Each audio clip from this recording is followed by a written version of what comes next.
তো এই যে ফাইনালি উঠে পড়লে আমি তো জোগাড় দিয়ে দিই।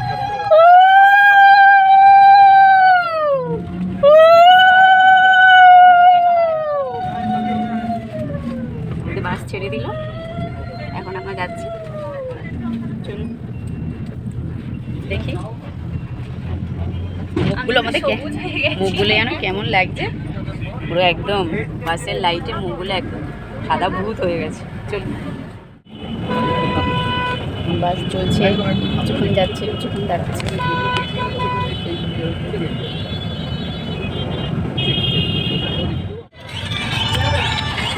বেশ ভালোই লাগছে যেতে। অ্যাকচুয়ালি বাসের মধ্যে নতুন বাস, এখনও স্পিকার সেট করা নেই, তাই গানও চলছে না, আমরা মোবাইলে গান চালাচ্ছি। আমি চাই নিজেরাই একটু আনন্দ করছি। তাকাও।